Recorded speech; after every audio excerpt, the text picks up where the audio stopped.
Како живееме во времево? Со распони од идоли до распад на идеали. Многу добро кажано, горе тоа ти го украдам. Живееме несреќно.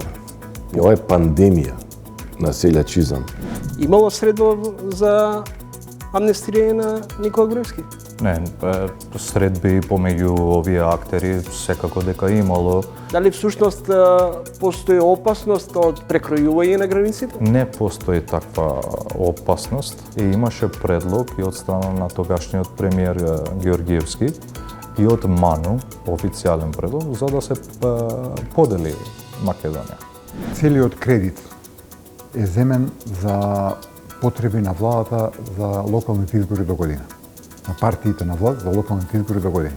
Така што уште од тука кога појдеме, тој кредит не беше потребен на Македонија. Банките се нето добитник, граѓаните се нето губитник, предпријатијата зависи кој како, а владата ако добие на избори заради овој кредит е нето добитник, ако не, оваа влада гледам ја за овие 4 месеци нема никаква друга намера да прави освен популизам.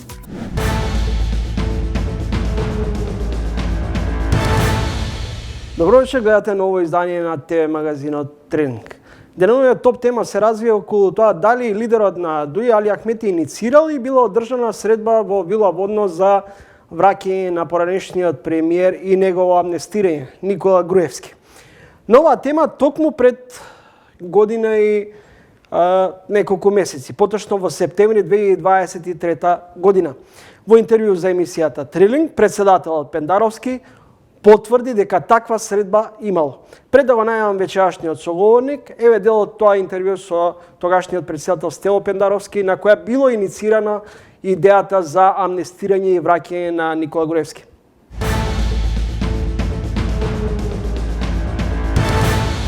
Председател Пендаровски, дали ако до вас стигне иницијатива, би го амнестирале Никола Груевски? Не.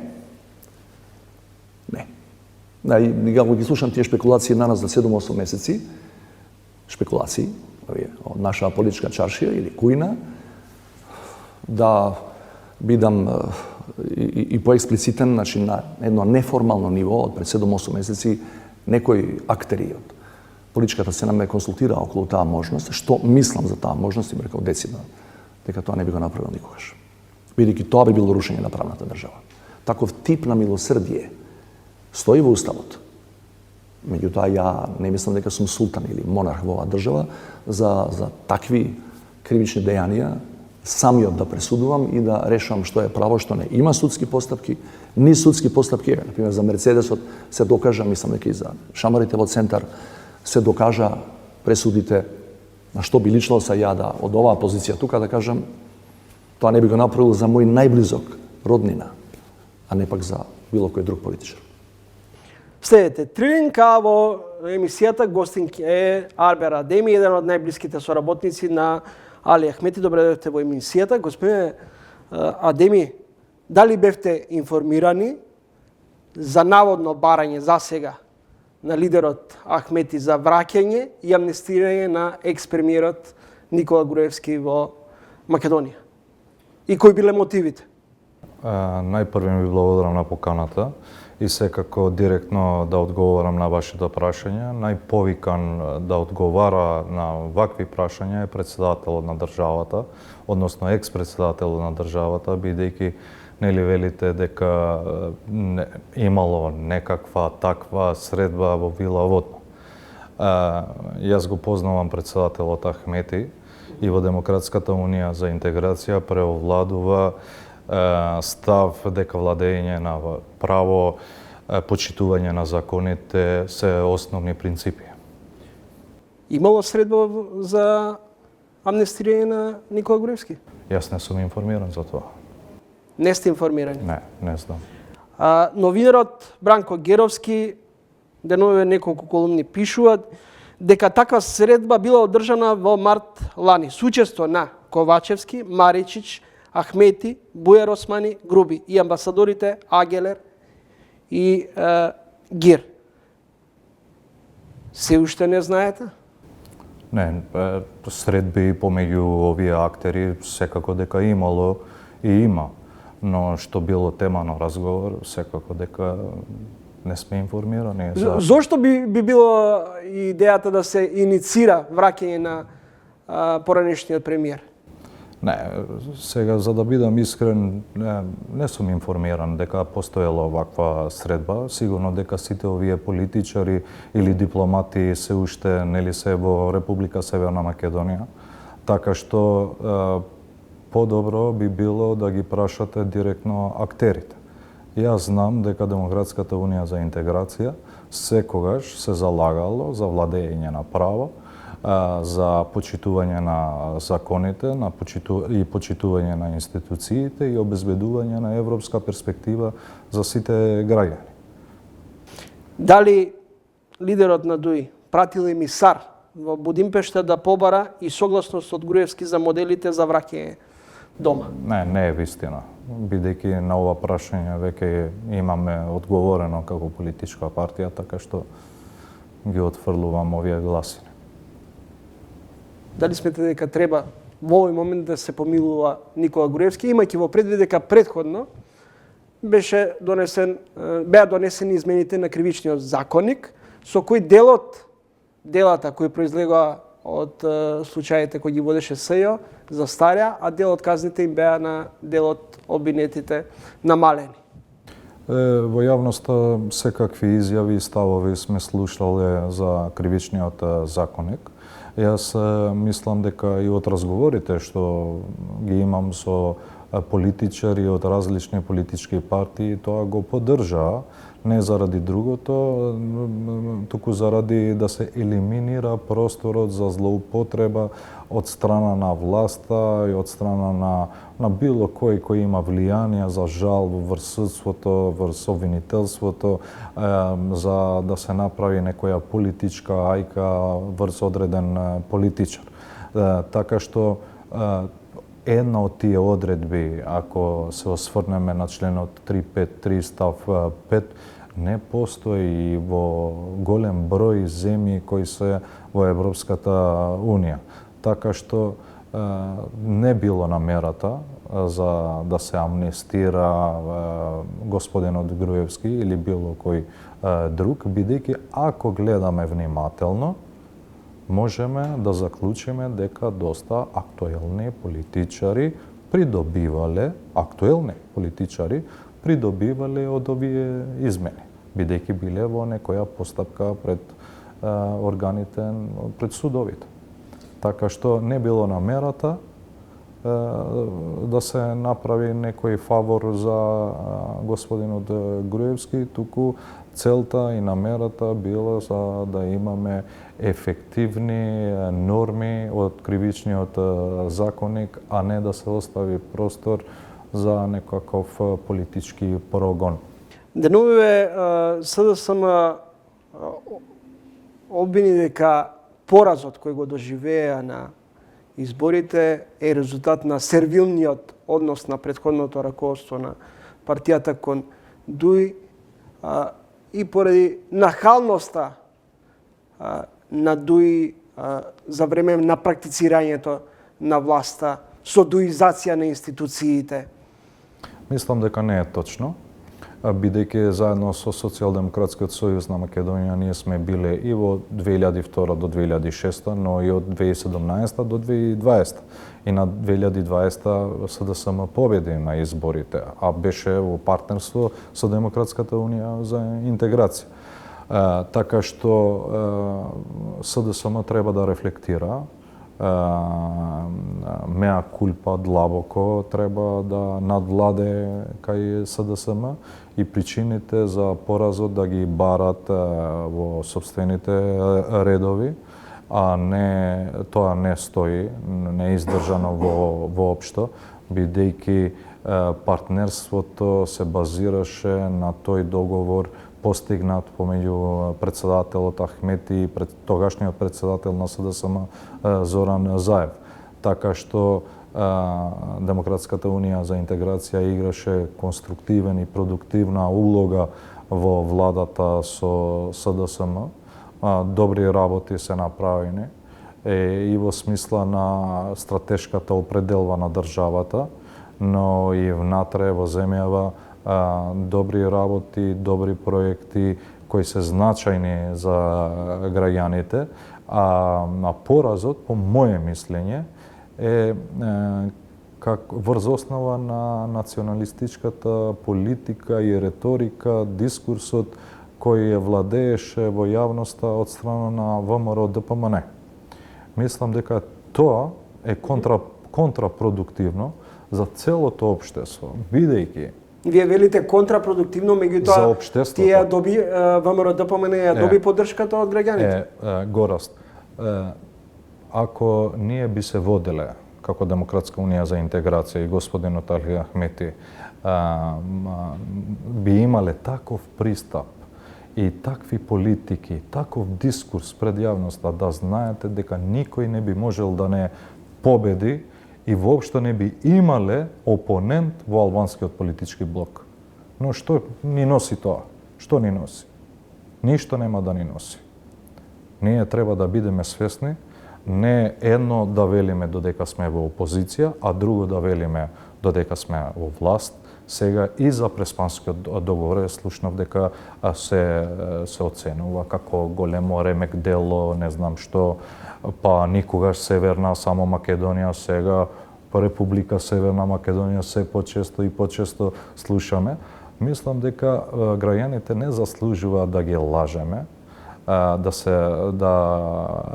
лееме лажен патриотизам пред граѓаните и мислам дека тука СДСМ патеше од ваков дискурс и политики кои ги наметнуваше ВМРО ДПМН за нив продуктивни како партија, но за државата и општеството јас мислам дека биле непродуктивни и се непродуктивни. И ден денеска гледате, ние се отцепивме од Албанија. Албанија продолжи преговорите, ја одржа втората меѓувладина конференција со ЕУ, ги отвори поглавјата, а кај сме ние? Први сме биле во регионот. Од 2005 имаме статус на земја кандидат. И токму поради ваквиот пристап и поради лажниот патриотизам, ние сега сме последни во целиот регион, а сме биле први и пред Хрватска во евроинтегративниот пат. Како албанец ви велам, кој ја смета Република Северна Македонија како своја собствена татковина. Јас со моето семејство и со децата живееме тука, немаме друг пасош, немаме друго државјанство и сакаме да придонесаме директно да напредуваме, а не да се барикадираме во некои лажни патриотски дискурси кои не би ни носеле ништо добро. И затоа мислам дека СДСМ патеше од ваквиот дискурс и ваквата пропаганда која се одвиваше не една година, две, цели 7 години. Воопшто не било проблем Демократската унија за интеграција.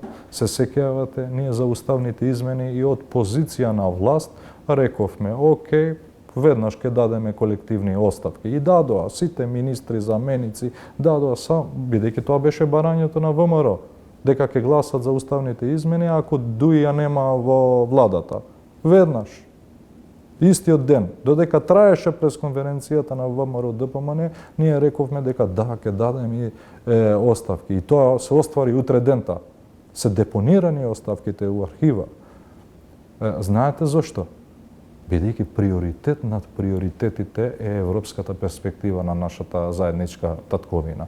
И сега, ако Али Ахмети би се одлучил таков пристап да има, со патриотизам, фолклор и така натаму, бидете сигурни дека не би имал опонент во албанскиот блок, а сите би имале проблем во општеството, во државата, во политичкиот живот, бидејќи Дуи би имала само околу 30 пратеници. Спикерот на собранието Африм Гаши на брифинг со новинарите вели дека процедурата за уставни промени може да почне во собранието веќе до крајот на ова година. Сметате ли дека оваа владеачка гарнитура ќе успее да ги протурка и ќе ги протурка уставните промени за да го деблокира македонскиот пат кон ЕУ.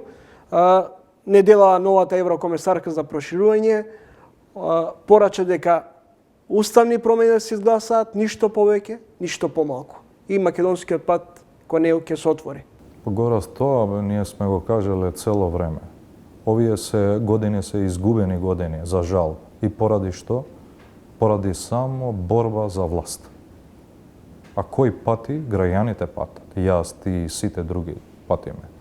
Денеска, од денешна перспектива, тие што биле противници најголеми на Преспанскиот договор, велат дека тоа било ремек дело.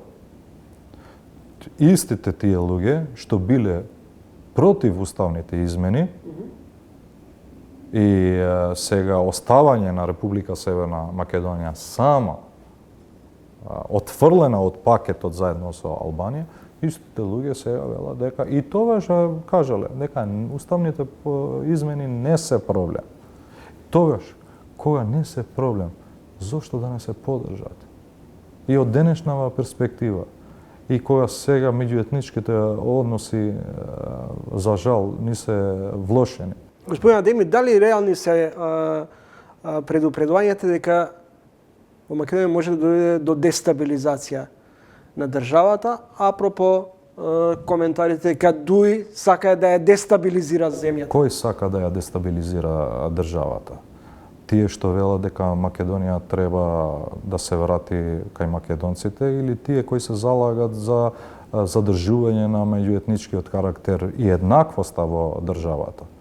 Тие што велат треба да се почитува волјата на граѓаните или тие кои сакат да ја потиснуваат волјата на 40% на граѓаните, тоест не мнозинските заедници? Кој сака да ја дестабилизира државата? Тие што му наредуваат на Уставниот суд да се укине срцето на Охридскиот мировен договор, а тоа е елиминирање на изразување на етничката припадност, или ние кои сме го воспоставиле тоа и сме го држале унитарниот карактер на државата и мултиетничкиот карактер на нашето општество? Кој сака да ја дестабилизира државата?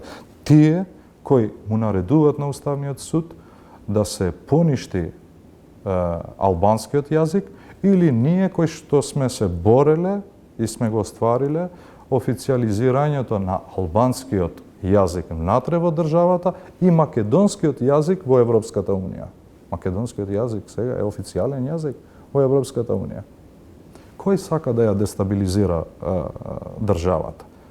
Тие што секој ден работат за поништување на заштитните механизми за немнозинските заедници или ние кои сме се бориме и сме се бореле за да има еднаквост и функционална меѓуетничка демократија во државата? Кој сака да ја дестабилизира државата? Тие кои со децении се бореле против интегрирањето на земјата во Европската унија или ние кои сме отвориле пристапни преговори и сме ја држале првата меѓувладина конференција со ЕУ? Тие кои беа против НАТО или ние кои ја зачленивме земјата во НАТО? И сега велиме дека тоа, од сите страни велиме дека тоа е патриотскиот, најпатриотскиот чин, водејќи сметка за сите околности геополитички.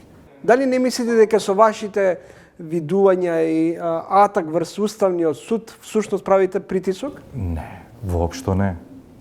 Видете, јас сум правник по бекграунд. И сум имал многу средби во последно време со адвокати, македонци по етникум. И тие ја споделуваат истиот став. Одлуката на Уставниот суд за елиминирање на изразувањето на етничката идентификација е спротивно, брутално кршење на јавниот поредок, на уставниот поредок на државата. Најслабиот правник тоа може да го заклучи. Ова што го направи Уставниот суд, тие не се свесни каква одлука донеле. За жал, има универзитетски професори. Јас сум мислел дека кај тие луѓе веќе е надминато тие предрасуди. Кои би можеле да бидат реперкусиите? обид за мајоризација, па видите бе вака. Ние имаме начело во Уставот, кое сме го донеле заедно после една војна што сме имале, за жал, во Македонија, а правичната застапеност. И сега, со ова одлука која е донесена, ние ќе се соочиме, нека се снима ова емисија и нека биде најдобриот сведок што ќе се случи во иднина. На апсурдни ситуации во иднина. Ете на 22 ноември, бидејќи сега според Уставниот суд институциите немат право вас, мене и било кој друг да го прашат за етничката припадност. Сите би можеле да седат дома и да го слават 22 ноември, а не само албанците. Бидејќи било која институција не може да ги праша веќе граѓаните. Што си по етникум? Ова, кај го има? Каква апсурдна одлука сме донеле? Значи, веќе нема етнички заедници, има само граѓанинот од центарот на сите случувања. Тоа каде го има? Прашајте, ете, јас ви велам, ве советувам, прашајте било кој правник, off records, прашајте го. И коментирајте ја одлуката. Е апсурдна, се гледа од авион политичката мотивација, а не професионалната, за да се донесе таква одлука само за да се минира Охридскиот мировен договор. И сега вас ве прашувам, кој сака да ја дестабилизира државата? Господин Адеми, лидерот на ДУИ беше во мини турнеја во Швајцарија и Хрватска. Таа улога на своевиден мисионер за еднината на државата, Али Ахметија имаше и преземено и пред неколку години кога имаше посети на Атина и Софија. Тогаш беше убеден дека ќе се деблокира македонскиот пат кон ЕУ. Во Загреб имавте средба со норвешкиот амбасадор. Пораката од таму е во идејата на Ахмети сите соседи на Македонија да ја гарантираат територијалната целовитост и за таа да се потпише преку договор. Ова информација беше објавена само на ТВ Клан.